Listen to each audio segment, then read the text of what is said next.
Boa noite, pessoal. Bem, nós entramos. Já vamos iniciar o nosso bate-papo. Aguardar só mais um minutinho, tem algumas pessoas que estão entrando. Boa noite, gente. Tudo bem? Tudo certo aí? Vocês conseguem nos ouvir?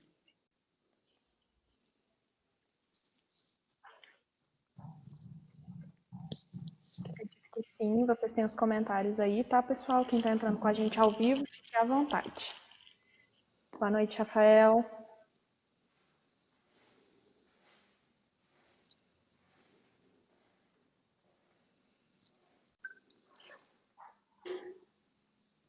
Show de bola. Só aguardando uns minutinhos, porque a plataforma mostra que tem algumas pessoas entrando aqui.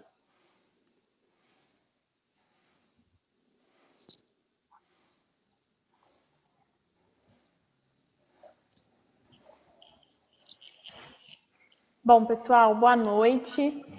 Gostaria de agradecer a presença das pessoas que estão ao vivo conosco, de quem está nos acompanhando.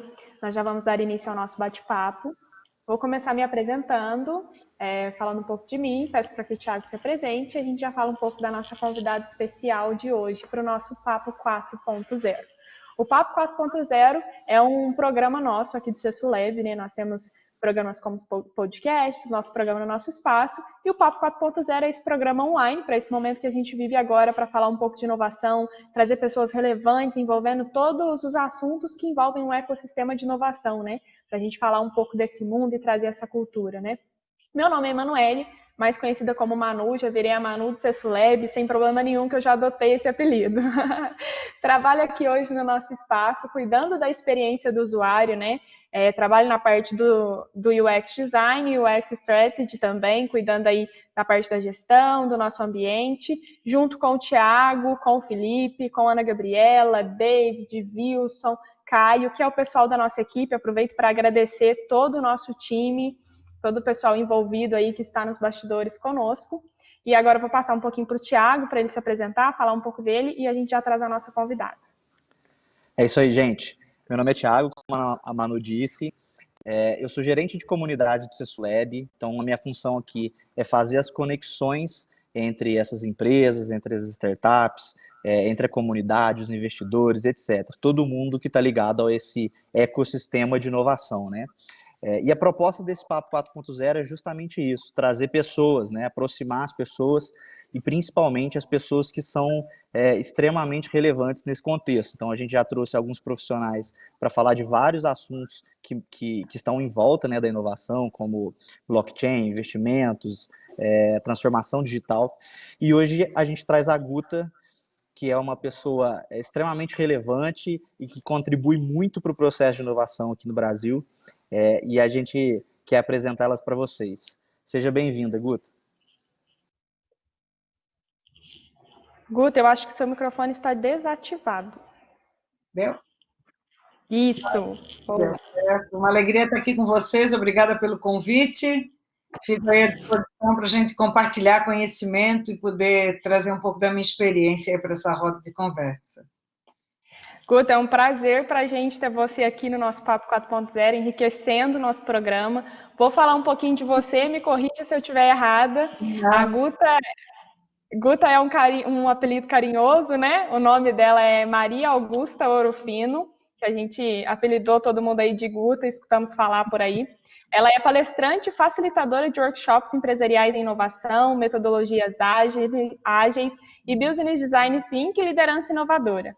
Tem por propósito ampliar a capacidade de agir de pessoas e organizações por meio do compartilhamento do conhecimento e da cocriação de soluções que impactem positivamente os resultados e promovendo a inovação de maneira sustentável. E hoje a gente traz aí os desafios de liderar equipes em tempos de mudanças exponenciais. É isso mesmo, Guta? É isso mesmo, vamos conversar. Estamos aqui para a gente ver como que será esse novo horizonte aí pela frente, né? Temos um belo horizonte, mas a gente precisa ter um novo horizonte, né? Novas perspectivas aí para poder ter uma visão diferente aí da vida que vem pela frente.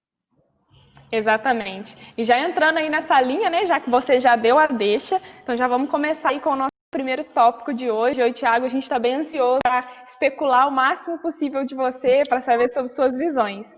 A Vamos lá. gente É inevitável hoje em dia a gente começar um assunto e não falar desse momento que a gente vive de 2020, né? Devido à pandemia aí do Covid-19. Todos os assuntos giram em torno de toda essa transformação que a pandemia nos trouxe. Muitas empresas, elas estão passando por esse momento de transformação, né? De pivotar todo o seu sistema presencial para o digital. Não só as empresas, mas como as pessoas também. Fala assim, no nosso meio pessoal também, né, Guta? Negócios, instituições, ensino, nossos estudos e nós como pessoas, família, amigos, estamos todos passando por essa transformação digital, né? E eu gostaria de saber de você quais são as barreiras para fazer uma gestão nesse meio digital, já que nosso mundo pessoal e profissional está aí passando por essa transformação. O que você acha dessa transformação de liderança, de liderar equipes também por meios digitais? Como que você encara toda essa mudança de gestão de equipes no meio digital de hoje, que a gente passa agora em 2020? Bom, aqui em São Paulo está fazendo 100 dias hoje do que começou o isolamento social, né? Então, mas eu já acho que eu já estou um pouquinho mais, porque primeiro que eu já trabalho em home office há 10 anos, então para mim não mudou a minha atividade enquanto meu espaço de trabalho, né? Eu estou dentro do meu escritório onde sempre estive, mas a dificuldade de se poder sair de casa e não compartilhar mais, e principalmente no meu caso, que são os treinamentos presenciais, deixaram de existir. Eu dou aula em várias universidades, isso tudo foi cancelado. Então, se começou a ver isso dentro das empresas, do que foi a falta de um preparo para um trabalho à distância, né? Então, teve empresas que deram uma semana na ocasião que começou, mas teve outras que deram 24 horas, e isso foi muito abrupto. Quer dizer, nós já vínhamos tendo sinais de que isso ia acontecer. Em dezembro, nós já tivemos um sinal amarelo, mas não precisamos não acreditar e não preparamos para essa situação, né? E quando a coisa aconteceu, foi tudo muito derrompante, assim. E aí se começou a evidenciar uma mudança de gestão de pessoas, onde se tinha muito um controle visual, porque as pessoas chegavam em determinado horário, ocupavam seu posto de trabalho, e eu conseguia ter uma visão espacial da ocupação dessa equipe, e de repente passei a não ter mais esse olhar em cima da equipe, né? Então, isso sempre gera muita insegurança, e aquele líder que ainda tinha uma visão de comando e controle, de poder querer ter um domínio total da situação, ele se vê perdido hoje. E a gente viu casos absurdos de ter que ter controle facial, de ter marcação de ponto, coisas que quando a gente começa a ir para um ambiente remoto, fora daquilo ali, mudou totalmente. Além do que, isso já foi falado inúmeras vezes, nós não estamos numa condição de um trabalho remoto ou de um trabalho em home office, porque a gente voltou para trabalhar dentro de casa, né? Então, com tudo misturado, com as crianças juntos, com o cachorro, com talvez um pai idoso ou uma tia idosa que morava junto. Então, isso tudo trouxe uma condição muito diferenciada para todos nós, né? Porque quando se imagina que eu vou fazer uma digitalização desse processo, que eu vou enviar uma equipe para casa, eu tenho um processo, primeiro, de segurança da informação. Eu tenho que ter previamente aquilo que a gente chama de VPN, que é acesso às bases de dados da empresa. Eu tenho que prover internet para essa minha equipe. Eu tenho que dar condições de ter um computador para cada um, né? Nos Estados Unidos, eu tenho uma amiga que o filho mora lá, ela tem 2 netas, e quando começou lá o processo das crianças irem para casa, a escola chegou, conferiu se tinha sinal de internet, e cada criança, uma de 10 anos, outra de 8, ganhou o seu computador.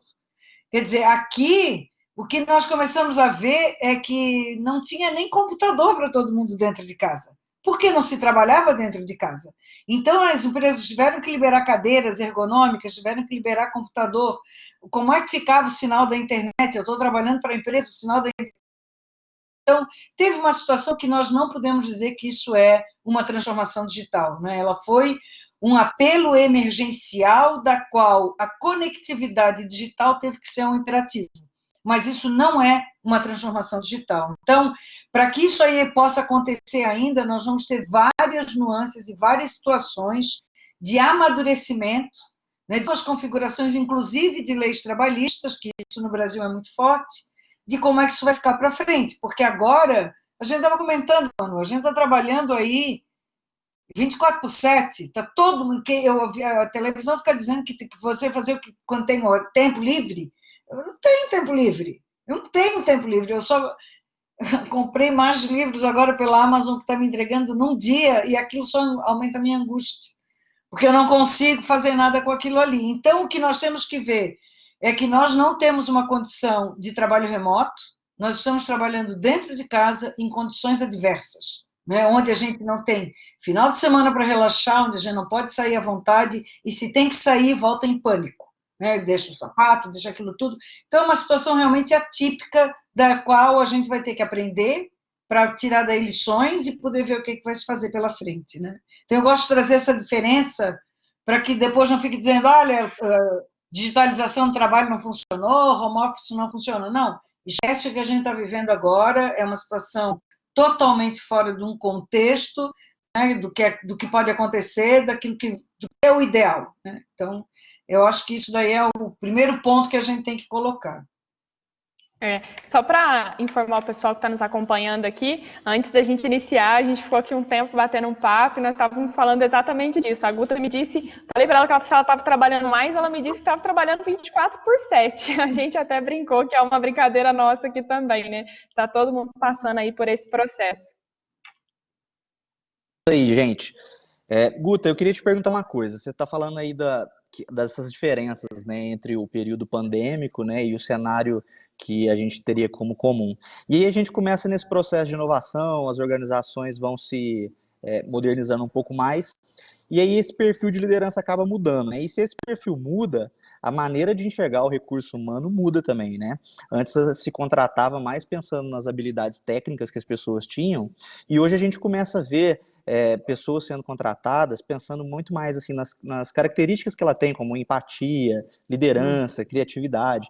Você acredita que essas transformações vão fazer com que as corporações passem a ver as soft skills cada vez mais ou não?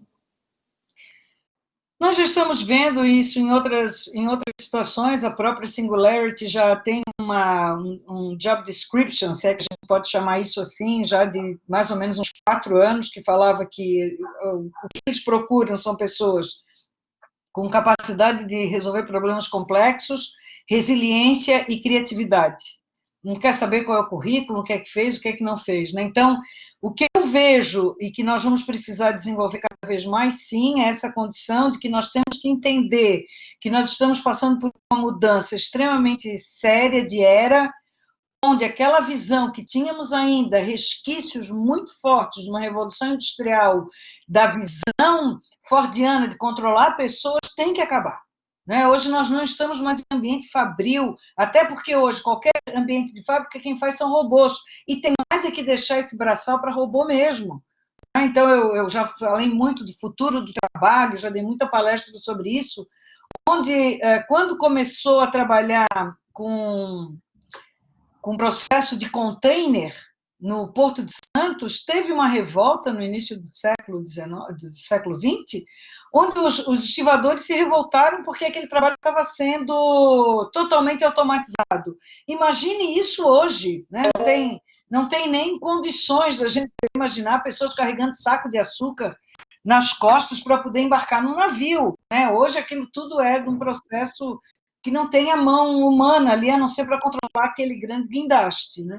Então, o que está se vendo hoje, que esse ambiente de fábrica, realmente ele já é dominado e tem mais é que dominar mesmo todo o processo da automação e da robótica, e a nós é dada uma condição de empatia, resiliência e emoção que robô não tem. Então, se nós não quisermos ter a nossa profissão substituída por robô, nós temos sim que desenvolver essas soft skills, que principalmente a criatividade, capacidade de resolver problema complexo, gerar empatia, ter emoção e ser gente, né? Eu comentava antes aqui que eu fiquei impressionado que a gente começou a falar logo no início da pandemia de lideranças humanas. Como assim? Não era humano antes? Como é que você tratava alguém? Né? Então, isso tem muito, gente. Ainda temos muito carrasco. A gente ainda tem muito chefe. Manda quem pode e obedece quem tem juízo. Da qual não recebe feedback. As avaliações de desempenho em muitas empresas no Brasil ainda são feitas anualmente. Gente, eu não me lembro como é que era o começo da pandemia em março. Como é que eu vou me lembrar o que eu fiz em julho do ano passado? Mas ainda assim tem esse processo. E quando a gente começa a ver nessa visão das metodologias ágeis, de uma visão de feedback constante, a Manu começou falando aqui da pivotagem, né? Quem não sabe o que é pivotagem, é a troca de posições, vem do basquete essa palavra, mas que se não está bom eu vou lá e troco, me modifico, isso é quase que permanente. Então essa capacidade, essa resiliência de dar feedbacks assertivos, de também escutar feedback, de também poder crescer, eu vejo que é um aprendizado muito dolorido ainda para muitas grandes empresas no Brasil. Né? Nós não temos isso nem no nosso processo escolar. Nós ainda temos disciplina e temos grade curricular. Né? O aluno ele é muito pouco dado a poder contribuir com aquilo que ele quer estudar, ou poder trazer uma nova forma de aprendizado, ou trazer contribuições no seu processo de estudo. Então, vejam que a gente tem ainda, sim, muito para mudar, né? Nós temos ainda um processo de muito preconceito. O Brasil é um país muito preconceituoso e que ainda tem o processo de domínio de algumas classes que ainda são, que querem ainda ter o controle de tudo. Enquanto a gente tiver isso, é um aspecto muito difícil de nós promovermos a inovação, porque a gente sabe que a inovação não se fertiliza num ambiente desse, né? Então, é um aspecto, Tiago, que realmente nós vamos ter que mudar. A gente vai ter que abrir para isso, e vai ter que ter... E essa mudança é um processo de autoconhecimento interno também, né? E que a gente aposta aí realmente numa geração mais nova que vem com outra cabeça, com outra abertura, sabendo que a inovação pressupõe diversidade, né? Eu tenho que ter tudo diferente, né? Eu não posso ter um único grupo. Eu tenho experiências de trabalhar com uma única categoria profissional, de fazer um workshop de design thinking, que no final todo mundo tinha a mesma ideia. Por quê? Porque todo mundo tinha a mesma profissão. Eu não faço mais isso. Eu não faço, porque eu já sei. Traz uma equipe só porque o trabalho é menor, né? Porque todo mundo vai pensar igual. Então, é nesse contexto que nós temos que trazer essa mudança e aproveitar esse momento. Eu sou extremamente poliana, a despeito das 60 mil famílias que perderam um ente querido, isso daí para mim é um fato muito dolorido, porque são realmente, tem nome, sobrenome, tem amor, é um amor de alguém, né? Eu acho muito bonito isso aí, quando o pessoal fica dizendo, e essa condição de precariedade da saúde e da perda dos empregos, mas nós estamos passando por um período também muito fértil de rever conceitos, modificar o nosso processo e aprender com a situação. Né? Então, de tudo nós temos que tirar um aprendizado, isso pressupõe toda a questão da inovação. Não, é muito real isso aí, Guta. Quando você fala disso, né, de que, voltando lá um pouco na sua fala no início, quando você fala que hoje a gente tem muitos líderes ainda que manda quem pode e obedece quem tem juízo. E, ao mesmo tempo, toda essa mudança, né, que é uma transformação digital, é uma imposição, é uma mudança repentina, drástica, como que os funcionários estão passando por isso, os líderes vão lidar com isso com suas equipes, é totalmente drástico tudo isso que a gente está vivendo, que foi da noite para o dia implementado e que a gente está tendo que lidar com isso de uma forma muito, muito rápida, muito repentina, né? E aí a gente tem várias novas metodologias para isso. A gente encontra aí hoje várias empresas trabalhando com as metodologias ágeis, né? Que a gente estava até comentando isso aqui também, né? Como que a gente faz isso de maneira online. Até mesmo essas equipes, né? Você citou sobre trabalhar com equipes, fazer metodologia de design thinking com equipes da mesma área, que isso já não é mais viável, é legal quando a gente mistura. E aí agora começou a falar muito disso, né? A criação de squads em times, da gente misturar as áreas para trabalhar em cima de um projeto, isso está muito ligado às metodologias ágeis. Faz muito parte também dessa transformação, os líderes procurarem cada vez mais isso. Mas eu queria que você falasse um pouco para a gente dessa visão dos líderes, né? Eu sei que você tem um trabalho muito grande com isso de gestão. Como que você acha que essa aplicação dessa cultura de agilidade vai impactar na liderança, né, desses gestores, nesses diretores? A gente pode afirmar que tanto esses gestores e diretores, eles também precisam ser ágeis da mesma forma como eles estão cobrando, né? E o que eles precisam fazer para implementar essa cultura, essas novas metodologias, essa forma de agilidade, de organização para as equipes deles? Isso é bem complexo, Manu, porque pela minha experiência e vivência e literatura que eu tenho, se o processo de inovação e essa definição de nova forma de trabalho, que são as metodologias ágeis, não vier de uma decisão top-down, quer dizer, se não vier do board, do nível de C-levels, isso não vai acontecer. Até já vi experiências acontecer na base, que o pessoal se empolga, vai até um segundo patamar, mas dali não passa para o terceiro andar, né? Porque tem resistência, né? Tem medo. Enquanto eu tenho medo, o ambiente de medo, de competição, ele gera insegurança. Para eu poder criar um ambiente de inovação, eu tenho que gerar um ambiente de confiança. Então, já tem uma mudança de paradigma, que é a mudança da cultura organizacional. E isso é o maior empecilho para a inovação. Eu não falo do mundo, eu falo aqui da minha experiência no Brasil, que se nós não alterarmos essa cultura para uma abertura, por uma questão de resiliência, de saber o que é uma prototipagem, de ter abertura para o erro, de saber que eu vou fazer teste, que nada é definitivo, que eu não tenho um produto final acabado, a quantidade de glóbulo branco que bate e destrói aquilo ali é muito grande. Por que hoje tem experiências como Cesu Labs? Exatamente porque eu tiro daquele contexto organizacional, eu passo para um ambiente imune, né, que está protegido, que já tem a vacina ali para poder sobreviver a esses glóbulos brancos que o ambiente organizacional sempre determina.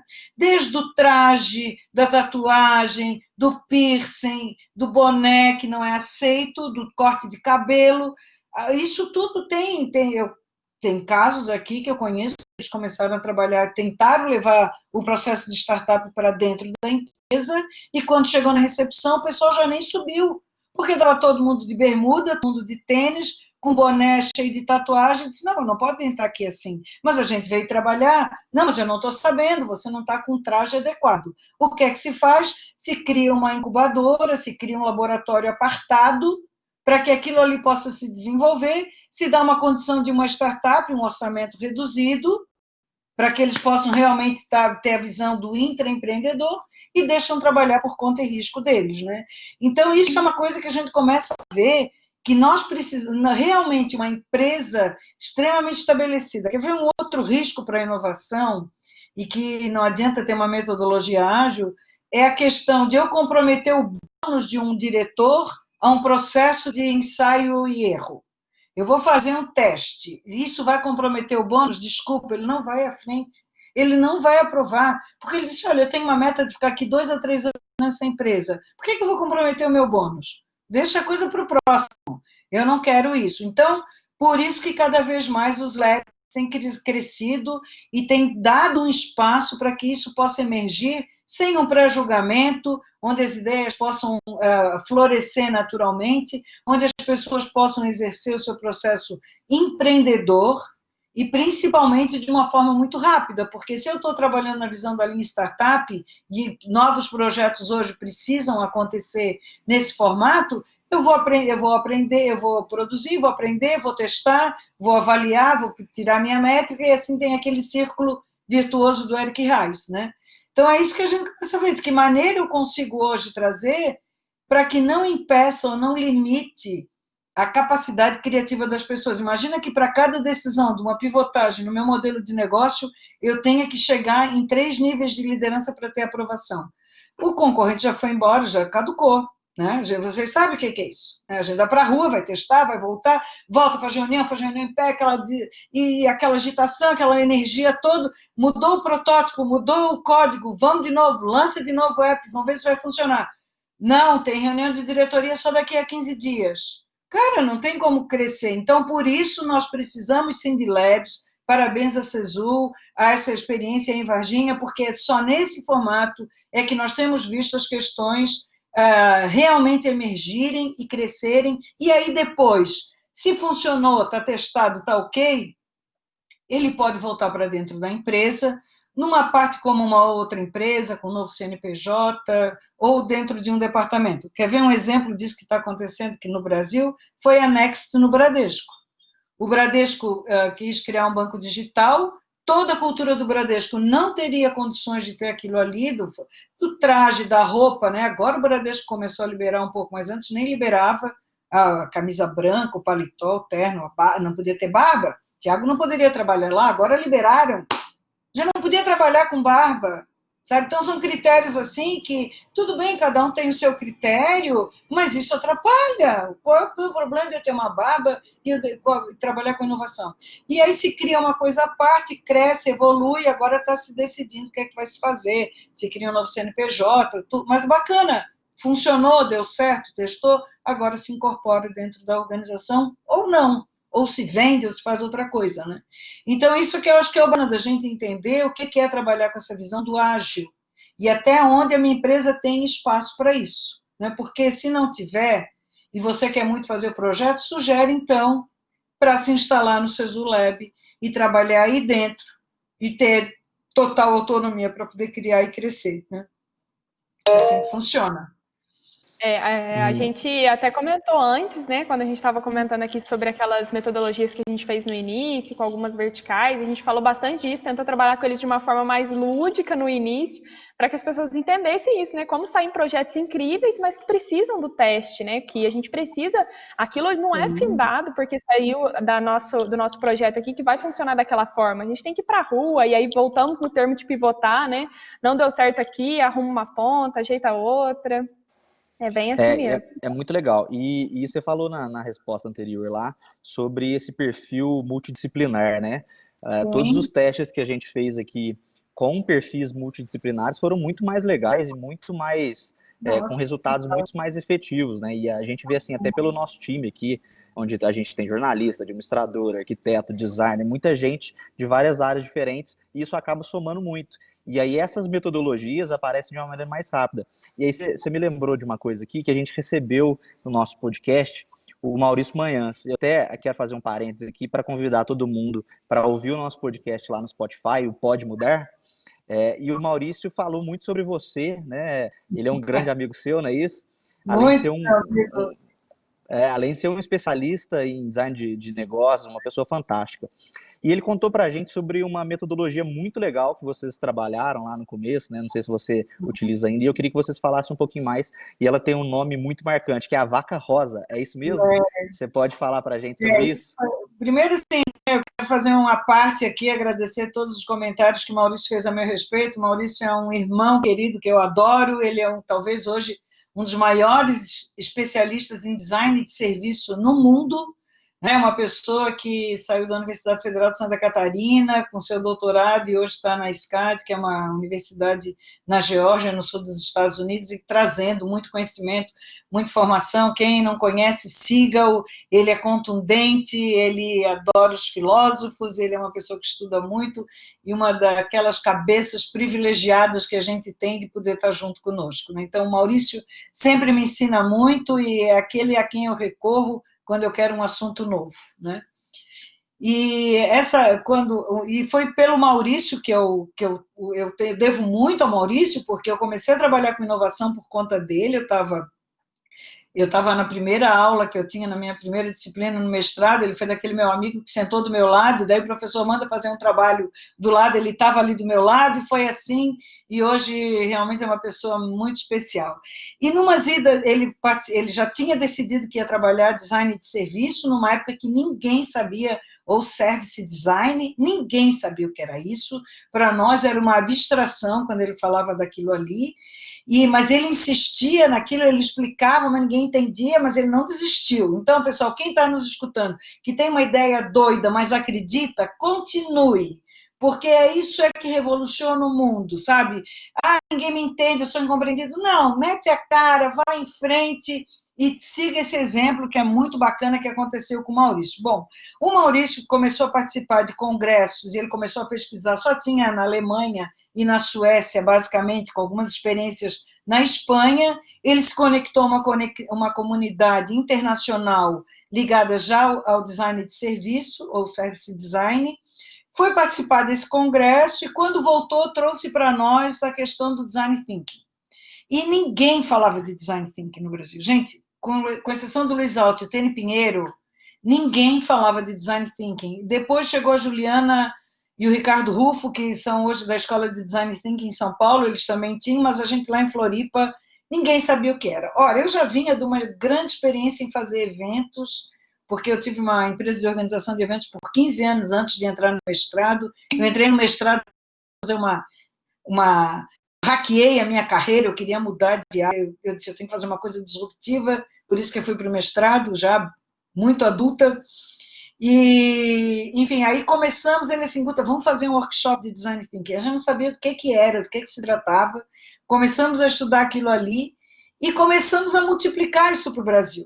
Né? Então, começamos primeiro ali em Florianópolis, a trazer para as pessoas e tal, e nesse processo ele traz o conceito da variação cega, retenção seletiva, que é um processo de poder trazer muitas ideias, né? Então, no processo do design thinking, quem sabe que tem um momento de grande divergência, onde a gente gera uma série de ideias, ou seja, para definir o problema ou depois na busca da solução, e depois tem um momento de convergência, né? A gente trabalha com o duplo diamante do Conselho Britânico de Design, que também o Maurício me apresentou, foi ele que me trouxe para dentro desse ambiente. E aí as pessoas não gravavam isso, ele inventou a junção das letras, ficou vaca rosa, né? Porque a variação cega e a retenção seletiva, né? E aí teve depois um designer, o Guto, amigo nosso, que acabou desenhando uma vaca rosa mesmo, e a gente trazia aquilo para os workshops, e aí ficou sendo esse processo que nós temos que entender que da inovação depende, sim, uma grande variação. Por que é cega? Não é o cega de que eu não estou vendo, mas é o cego sem julgamento, né? Isso é um processo que eu acompanho muito dentro das empresas, que a gente começa a fazer um trabalho, o pessoal, mas isso não vai funcionar, não é assim, não dá certo. Não, não faça julgamento, não sabe daquilo ali o que vai gerar. Né? Então, uma variação muito grande sem julgamento, variação cega. Depois que a gente começa a fazer essa variação cega, que gastou um monte de post-it, nós começamos a fazer uma seleção clara daquilo ali. Eu tenho que começar a clusterizar. Então, tem todo o processo do design thinking, né? Que é primeiro clusterizar, depois definir o processo de escolher qual a melhor solução, gerar um ponto de vista para poder depois fazer a prototipagem, né? E isso foi daí que surgiu, entendeu, Thiago? E aí ficou essa brincadeira, só faltou fazer camiseta, porque até banner a gente fez mesmo e até hoje nos segue, nos acompanha e está sempre dentro aí dos nossos workshops, né? É muito positivo a gente usar esse tipo de nome, né? É carismático e isso faz o processo se tornar muito mais simples de entender, né? É fantástico. Eu acho que tem tudo a ver com a proposta da inovação mesmo, né? Não, e ele é baseado exatamente nisso, assim, né? Onde a gente traz essa possibilidade. Porque o que acontece, né? O Tom Vusick, que é um grande designer, ele fala que se a gente tem uma ideia somente, essa ideia se cristaliza, eu me apaixono, e quando eu vou para a rua testar, não dá certo, eu volto frustrada, minha ideia era tão boa, eu sou incompreendido, realmente ninguém gosta de mim, cara, eu ia mudar o mundo, porque todo mundo tem uma ideia que vai mudar o mundo, né? Eu ia mudar o mundo, todo mundo ia ser feliz. Não, então você tem que ter muitas ideias, porque se uma não funcionou, vai para a rua, volta, né? É o que a Manu está falando aqui da pivotagem.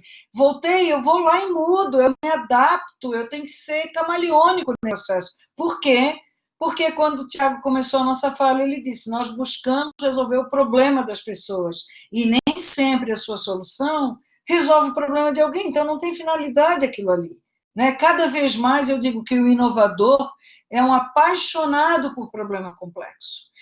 Quando ele consegue identificar que o problema é uma oportunidade de trazer um serviço inovador, ele vai ser um conector de pontos. Né? Ele está cheio de...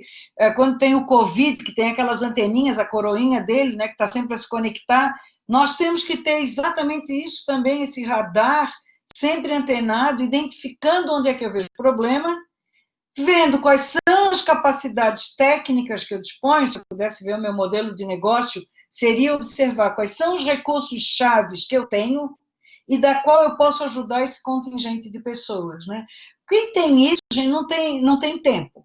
Quem tem isso está com a mente ocupada, querendo resolver o problema de alguém, querendo levantar uma startup, querendo botar um negócio inovador, porque ele é realmente um empreendedor da sua vida. Então, eu sempre comento isso, identifique qual é o seu talento, aquilo que você faz muito bem, onde é que você se pega cantando sem mais nem porquê. Identifique que problemas existem no seu entorno, das quais essa sua habilidade pode ajudar a resolver. Pronto, deu match. deu fit no mercado. Aí é passar a buscar uma base tecnológica, procura o lab do SESU, cria sua startup, forme um time ousado e vá trazer a questão para resolver o problema desse contingente. Né? Então, é nisso que a gente vê a quantidade de oportunidades que se viu, né? E como o Brasil precisa de soluções. Nós vimos o empenho de uma série de laboratórios como o de vocês, se unindo em frentes para poder resolver problemas de saúde, desde a vacina, mas desde a produção de máscara, de resolução de respiradores.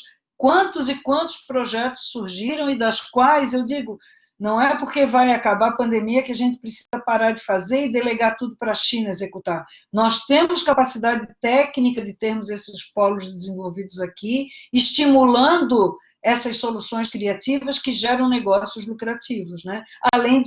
Por que gera? Porque está resolvendo o problema de milhões de pessoas. A Singularity, que é uma universidade ligada à NASA, ela sempre comenta, né? O Peter Diamandis, que é um dos diretores, que tem um livro chamado Abundância, ele comenta, quer ficar milionário, resolva a vida, resolva o problema de 1 milhão de pessoas.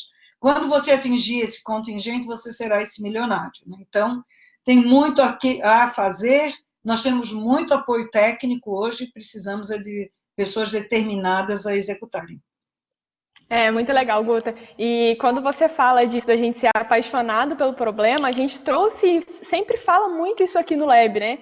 Para as nossas empresas, para as pessoas que se conectam a nós, quando a gente desenvolve algum tipo de metodologia e trabalho com eles. O primeiro contato que a gente teve com esses times de inovação que estão com a gente aqui hoje, né, das nossas verticais, a gente fez uma clusterização de problemas, né?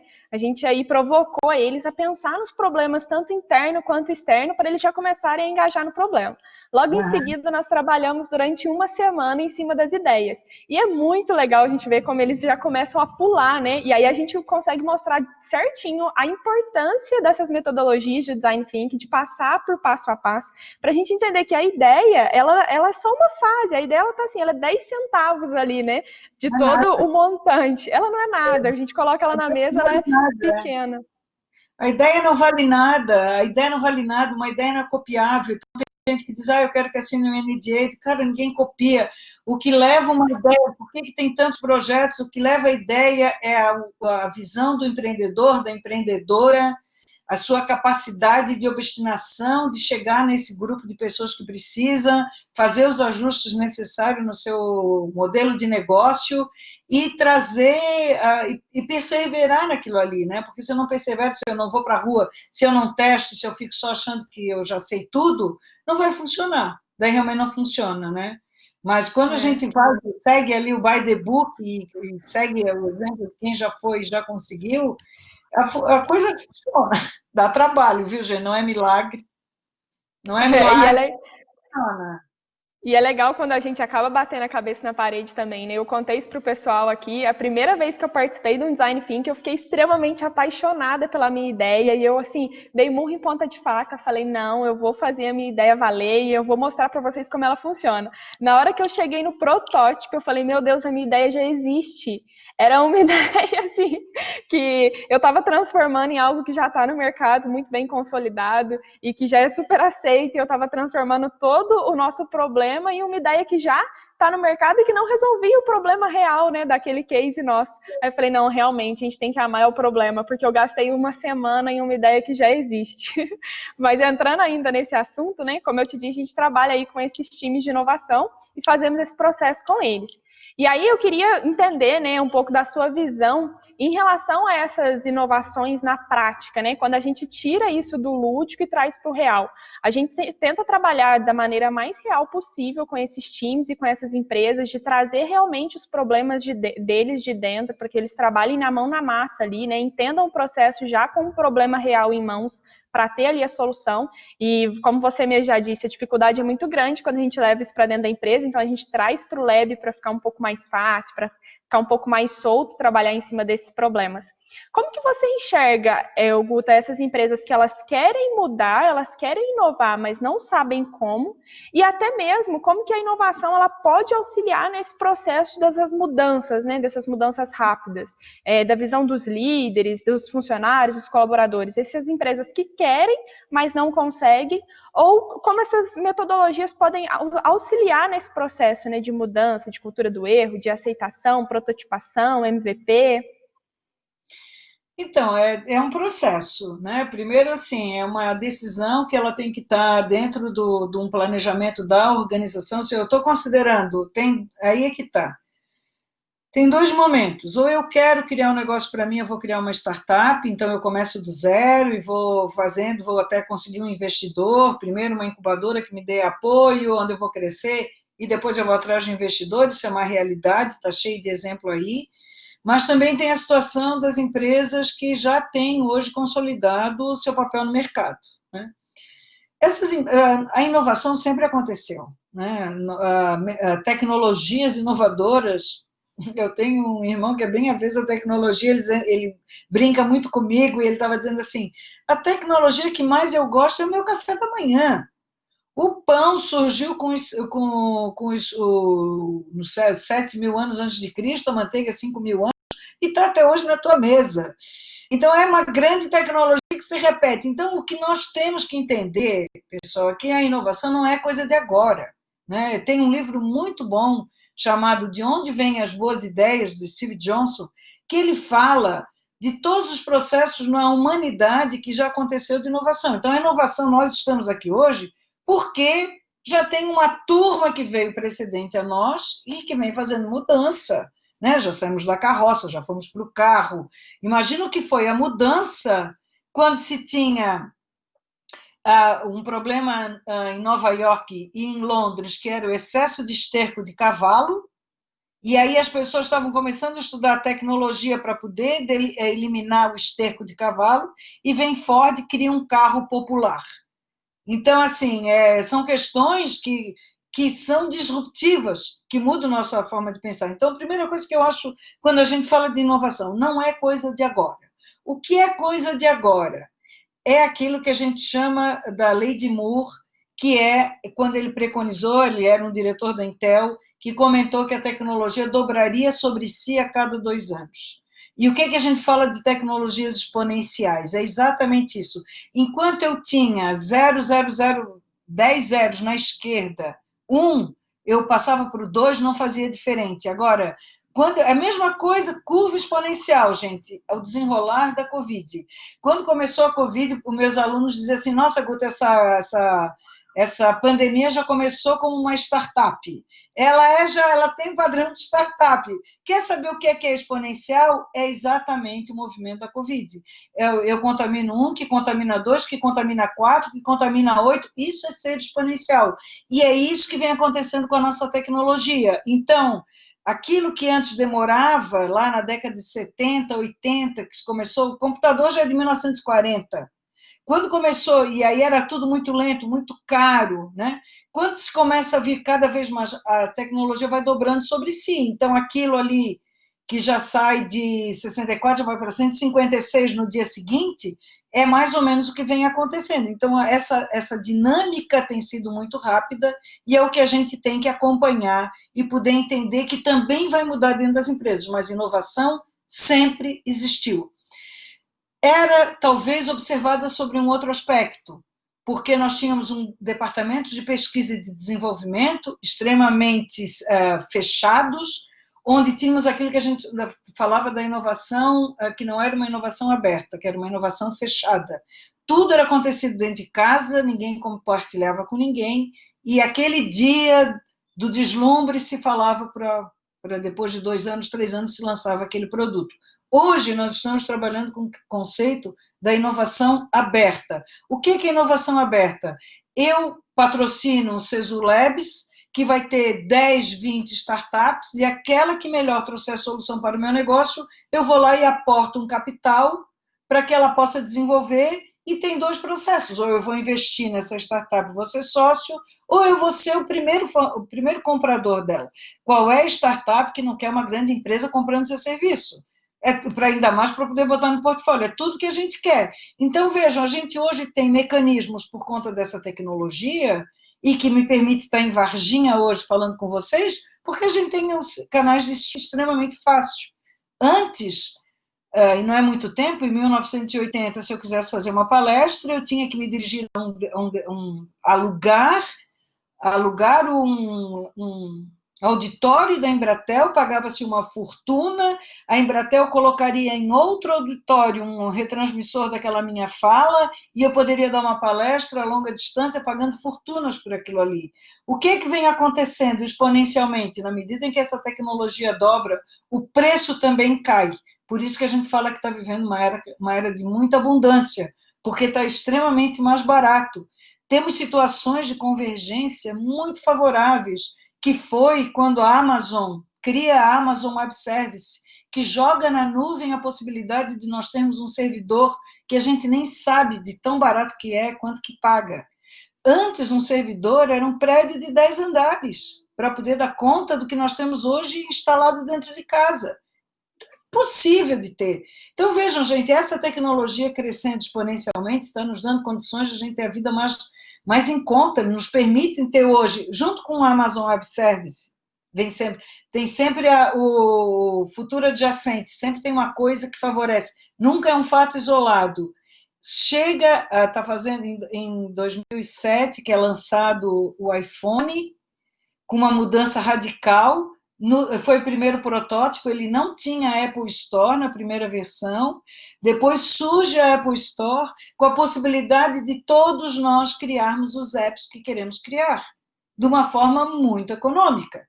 Então, vejam, toda essa mudança é uma confluência de fatores que está nos dando condições hoje da gente ter essa inovação dentro de casa, em outros parâmetros. Então, hoje eu posso inovar no meu modelo de negócio, né? Magazine Luiza, entrou a pandemia, ela já tinha um projeto que era trazer a possibilidade de dar e-commerce para o pequeno comerciante, ela acelerou esse processo, então, além do Magalu, ela abriu a plataforma para qualquer pessoa vender seu bolo, vender seu agasalho, vender caneta, o que quisesse. Ela inovou, sim, no seu modelo de negócio. Né? E antes disso, gente, é muita informação. Em 2010, no Brasil, só era pelo FINEP, CNPq, Ministério de Ciência e Tecnologia, em 2010, a Confederação das Indústrias, Federação das Indústrias, só era considerado inovação o que se gerasse uma patente. Ora, todos os softwares e aplicativos e startups não seriam inovadoras, porque isso não gera patente. Não tem patente para software. Então, vejam que transformação radical nós estamos passando e como nos dá abertura de mercado, como nos dá esperança. Eu sou extremamente esperançosa, exatamente pela confluência de fatores que nos ajuda e que nos traz capazes de qualquer coisa. Está na mão de qualquer um poder fazer isso. Né? Então, é esse o recado que eu dou, né? Observe no seu entorno, veja aquilo que mudou, aquilo que amplia, com quem você pode fazer parceria, né? Quando a gente fala do modelo de negócio, tem um bloco que são parcerias-chave. Quem são os seus parceiros estratégicos para poder tocar o projeto, né? E vá para a rua, teste a ideia e acredite que é possível, né? Porque é. Exatamente. Essa mesma esperança que você está mencionando é que a gente tem também, de que a gente pode modificar aqui a nossa região, né, o espaço que está entre nós, né, para promover mesmo novas ideias, para modificar tanto economicamente quanto os negócios ali, as soluções que você vai trazer, as dores que isso vai solucionar, né? Então o CESULEB tem essa esperança também e a gente quer muito trabalhar por isso. E aí eu quero aproveitar agora para falar para as pessoas que estão nos assistindo aqui sobre as nossas redes sociais, né? Quem tiver uma ideia, quem quiser trazer contribuições, quem quiser conhecer o CESULEB, pode buscar as nossas redes lá, o Instagram, todos são CESULEB, o LinkedIn, o YouTube, inclusive essa live vai estar no YouTube daqui a pouco, então se você quer mandar para um amigo, aproveite e utilize nossas redes lá, todas elas são CESULEB. E aí eu gostaria agora, Guta, de ler algumas perguntinhas que estão no nosso chat aqui. Vamos a gente lá. vai caminhando para a fase final do nosso papo.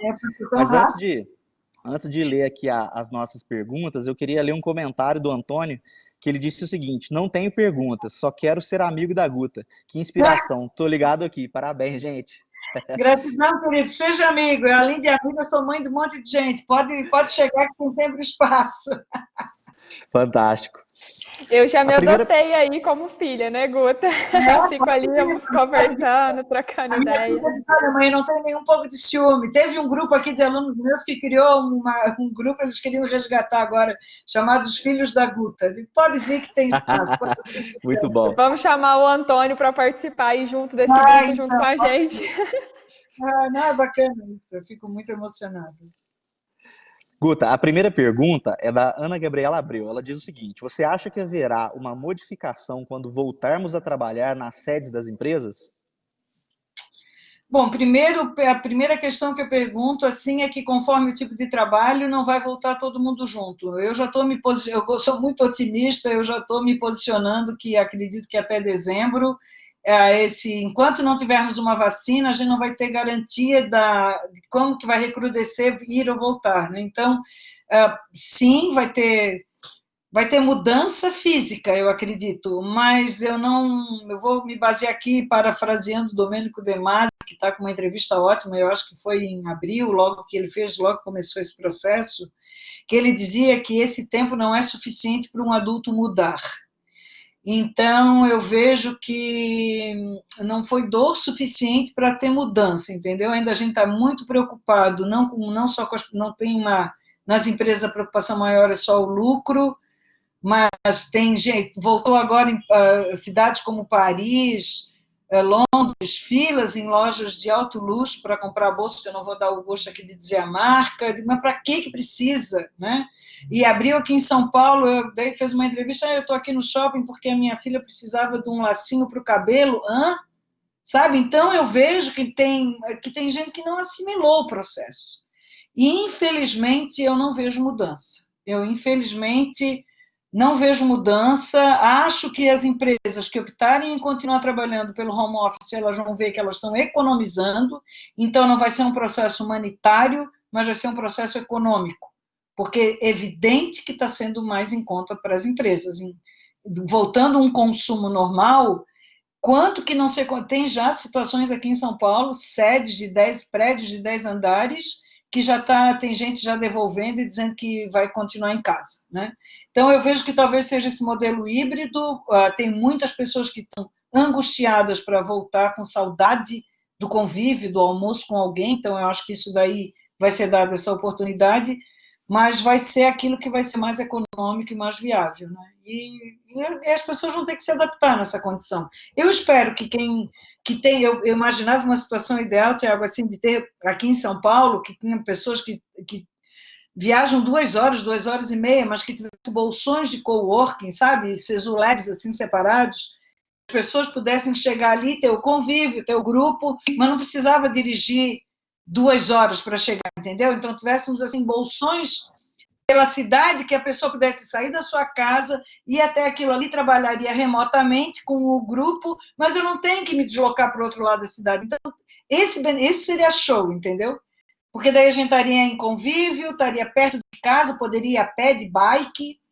Isso, para mim, seria um modelo bem legal de se pensar. Tenho começado a pensar nisso, assim. Vou desenvolver Muito bem. Ô, Guta, e além disso, isso que você está falando aí, resolve vários problemas, sejam eles de mobilidade urbana, né, de acesso à estrutura, né? Então, eu acho que é uma questão assim, muito mais humana do que a gente imagina, né? Não é? Tá vendo que a gente consegue trabalhar, gente. Temos tecnologia, né? O que foi de streaming que surgiu nesses 6 meses últimos aí, né? Fantástico que se evoluiu nisso. Então, eu vejo que vão surgir novos modelos, mas a gente, no processo imediato de retorno, eu acho que a cultura organizacional vai permanecer aquela que era. Aí depois, tudo na vida vai se adaptando, né? Vamos ver que pode se inventar outras coisas. É isso As aí. portas se abriram, né? Agora o pessoal começa a raciocinar e pensar nesse modelo que a gente está vivendo e daí vão surgir novas ideias. Eu também acredito nessa linha. Continuando aqui as perguntas, Guta, o Felipe Flauzino, né, do nosso time aqui, obrigado pela participação, Felipe. O Felipe questiona o seguinte: Guta, como você vê o desafio da ambidestria neste contexto de inovação em tempos de pandemia? Manter o arroz com feijão ou investir em um cenário sem perspectivas? Não, primeiro, quando a gente fala de ambidestria, já está considerando os dois lados, né? Um líder ambidestro é aquele que tanto está atento ao lado analítico do resultado, como ele também está aberto à empatia, à criatividade, à inovação, né? Então, isso que é o modelo de liderança que eu venho trabalhando muito e que eu quero ajudar a desenvolver. Esse é o padrão do líder que nós precisamos, né? Mas, conforme a cultura organizacional, vai se manter o feijão com arroz, e se a pessoa está aberta, ela vai mudar. Então, eu acho que é muito do show me the money, e vai ver, manda quem pode, obedece quem tem juízo, sim, e vai mostrar o que eu vejo que ainda nós estamos num imperativo muito econômico, então vai valer, sim, vai ter demissão, vai ter adequação de quadro, porque as empresas, elas vivem para gerar lucro. Uma empresa vive para dar lucro, e não está errado, ela tem que dar lucro, porque é assim que ela gera emprego, assim é que ela reinveste. Então vai ser isso, gente. Aquilo vai ter uma adequação natural de acomodação dessa melancia na carroça, entendeu? Show de bola. A nossa última pergunta aqui, ela é do David Silva, e ele pergunta o seguinte: nesse momento de crise, como se reinventar e se preparar para as mudanças pós-Covid-19? É o que eu tenho comentado, Tiago.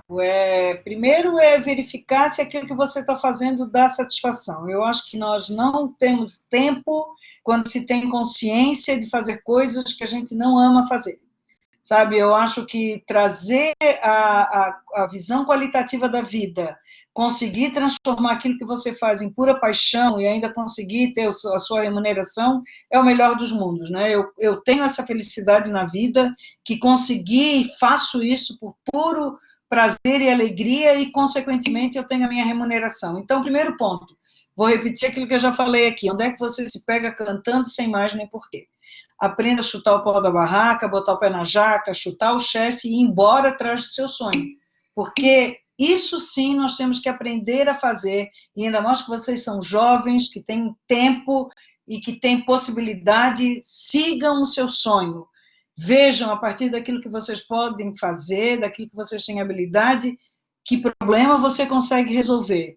É exatamente onde tem essa junção daquilo que você sabe fazer com aquilo que o mundo precisa. Aristóteles já dizia, ali está a sua vocação, desenvolva isso e seja feliz, porque senão não vale a pena.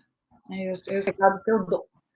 A gente comenta muito isso aqui também, e eu e o Thiago, principalmente, a gente fala muito isso, que a gente foi, assim, tivemos essa sorte também de encontrar isso, né, trabalhando aqui no Hub de Inovação, de agrupar o nosso trabalho com aquilo que a gente gosta e transformar isso em uma forma mais colaborativa para a gente, que a gente tenha mais disponibilidade, que a gente fique mais satisfeito com o nosso trabalho, assim a gente consegue se empenhar mais, e aí não tem mais horário, a gente faz questão daquilo, a gente faz questão das ideias, a gente se esforça total para esse retorno, né? A Alessandra, Guta, ela jogou aqui agora como pergunta, Guta, como você vê o cenário da educação, especialmente a superior, neste contexto pós-pandemia? Perdida. Perdida.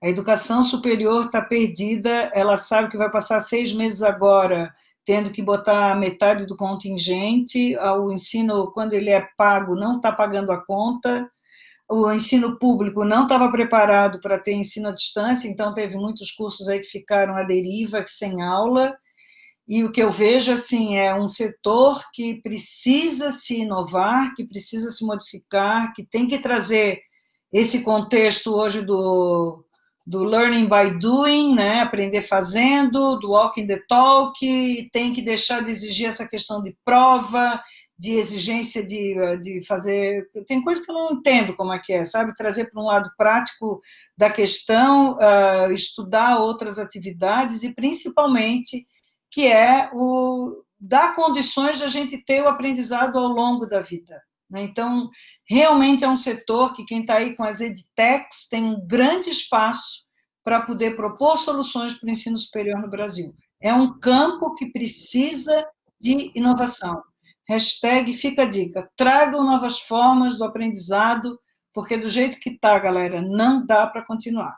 A gente está educando pessoas sem a formação necessária que o mercado pede. E aí nós estamos gastando energia, gastando tempo e gerando frustração, né? Porque a pessoa fica 4 anos estudando uma coisa que depois não vai usar. Então, para que isso? Então, já se reformula já, né? Vai ver aquilo que precisa.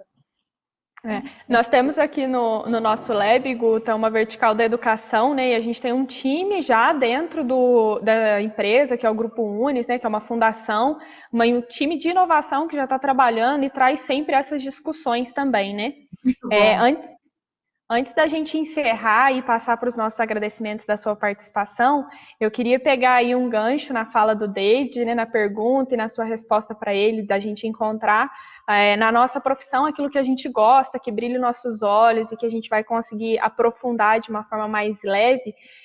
Aqui dentro do Hub a gente encontra muitas pessoas que têm esse instinto inovador, né, que tem essa inclinação para mudanças, de fazer o que gosta, fazer com amor, mas muitas delas nos falam do medo, que é aquilo que você citou no início da conversa, né, que o medo segura muito a gente. Então muitas vêm com a gente bater papo, conversar e falam que tem medo de sair da sua estabilidade para arriscar no mundo instável, no mundo inovador, que já estão nas suas profissões, nas suas carreiras e tem medo de se arriscar a todas as ideias malucas que a gente pensa, que a gente tem por aí, né? Trazendo de novo Maurício Manhães como exemplo da ideia maluca dele. Aí eu queria que você deixasse uma mensagem final para essas pessoas que têm essas ideias, né? Que têm esse espírito inovador, mas que têm esse medo de sair da sua vida estável, antes da gente finalizar por aqui.